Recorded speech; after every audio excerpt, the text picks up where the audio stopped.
Hello friends, మనం మహాభారతం అరణ్య పర్వంలోని ముద్గల మహర్షి వృత్తాంతం గురించి తెలుసుకుందాం. కర్ణుడు సుయోధనుని చూచి, సుయోధన, నీవు వైష్ణవ యాగము నిర్విఘ్నంగా నెరవేర్చావు. ఇదే మాదిరి పాండవులు జయించి రాజసూయ యాగము కూడా నెరవేర్చగలవు. నేను యుద్ధంలో అర్జున్ని చంపినదాకా నా కాలి గోళ్ళను కూడా కడుక్కొనను అని శపథం చేశాడు.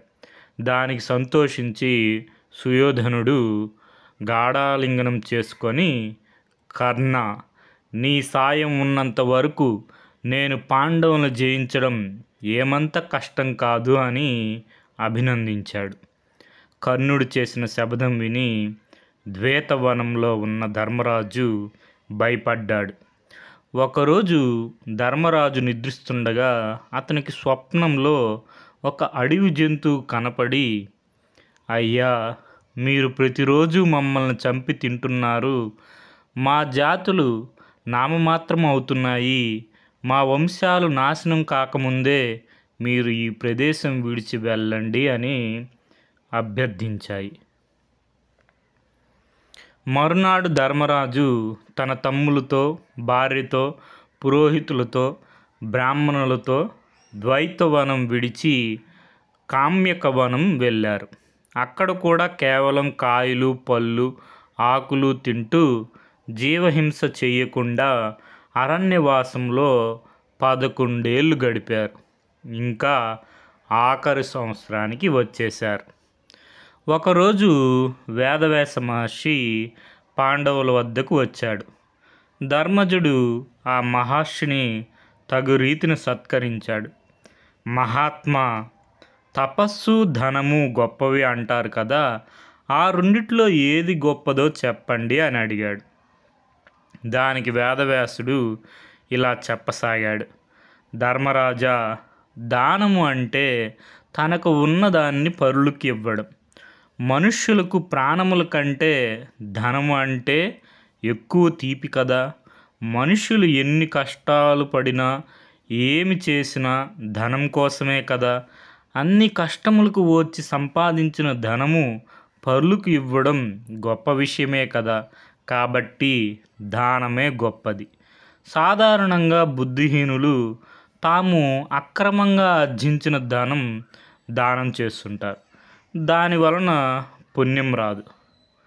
న్యాయంగా సంపాదించిన ధనం కొంచెం దానం చేసినా పుణ్యం వస్తుంది.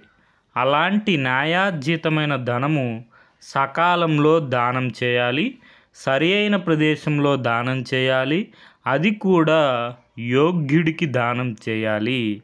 అపాత్ర దానం చెయ్యరాదు. నీకు విహ్రీ ద్రోణాప్యాఖ్యానము చెప్తాను వినుము అని చెప్పసాగాడు.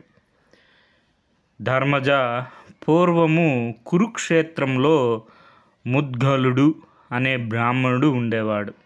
అతడు పేదవాడు, కానీ నిత్య సత్యవ్రతుడు, నిష్ఠాగరిష్ఠుడు.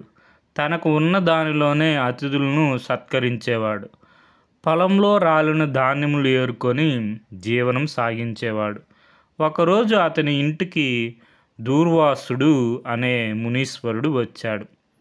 అతని ఆకారం పిచ్చివాని వలె ఉంది. ముద్గలుడు దూర్వాసునికి స్వాగతం పలికాడు. ఆద్యపాద్యాలు ఇచ్చి సత్కరించాడు. తనకు ఉన్న దానిలోనే దూర్వాసునికి భోజనం పెట్టాడు. దూర్వాసుడు భోజనం చేసి వెళ్ళిపోయాడు. తరువాత దూర్వాసుడు ప్రతి అమావాస్య, పౌర్ణమికి ముద్గలుని ఇంటికి వస్తూనే ఉన్నాడు. ముద్గలుడు తాను నిరాహారుడై ఉండి ఆ మహామునికి భోజనం పెట్టేవాడు. ఆ విధంగా 6 పర్వదినాలు వరుసగా వచ్చాడు దూర్వాసుడు. ముద్గలుడు మనస్సులో ఏమాత్రం కష్టపడకుండా ప్రీతితో దూర్వాసునికి భోజనం పెట్టేవాడు. దూర్వాసుడు ఆశ్చర్యపోయాడు. ఓ ముద్గలముని, నీ వంటి దానశీలుని నేను ఈ లోకంలో చూడలేదు. నీవు సత్వగుణ సంపన్నుడువు, పుణ్యమూర్తివి. నీవు మనసులో ఏవగించుకొనక, అవమానము చేయక, కొంచెం కూడా కోపం లేకుండా నీవు నాకు అతిథి పూజ చేశావు. నీవు ఈ అన్నదానము, సత్యము, నీ ధైర్యము, పరుల సొత్తును ఆశించకపోవడం, నీకు ధనములు, మనస్సును, ఇంద్రియములు సరిగా ఉంచునదే తపస్సు. అట్టి తపస్సు నువ్వు చేశావు. నీ అతిథి సత్కారముతో నేను తృప్తి చెందాను. నీకు సశరీరంగా స్వర్గలోక ప్రాప్తి కలుగుతుంది అని చెప్పి దూర్వాస మహర్షి వెళ్ళిపోయాడనమాట. ఒక దేవత విమానాన్ని తీసుకొని ముద్గలుని వద్దకు వచ్చాడు. ముద్గల మహాముని, నీవు చేసిన పుణ్యము వలన నీకు స్వర్గలోక ప్రాప్తి కలిగింది, విమానం ఎక్కుము అని ప్రార్థించాడు. అప్పుడు ముద్గలుడు ఆ దేవదూతను చూచి, అయ్యా, దేవలోకం ఎలా ఉంటుంది అని అడిగాడు. అప్పుడు ఆ దేవదూత ఈ విధంగా చెప్పసాగాడు.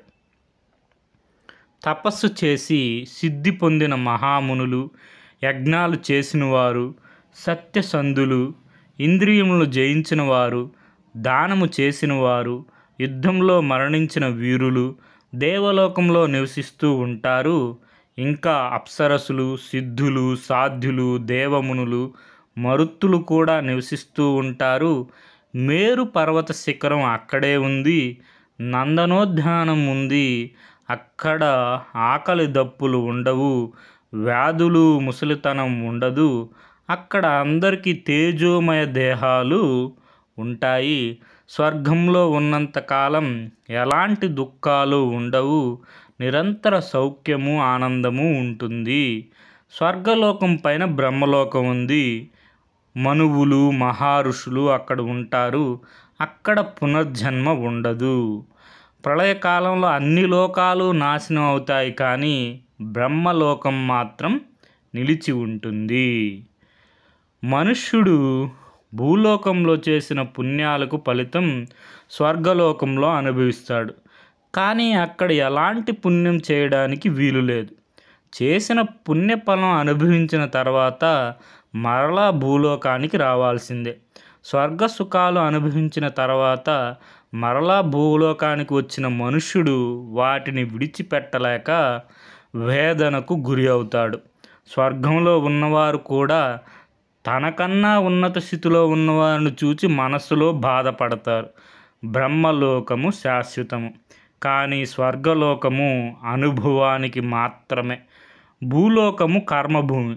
భూలోకంలో చేసిన కర్మఫలం స్వర్గంలో అనుభవిస్తారు. దేవలోకం గురించి చెప్పాను కదా, ఇక రండి వెళ్దాము అన్నాడు దేవదూత.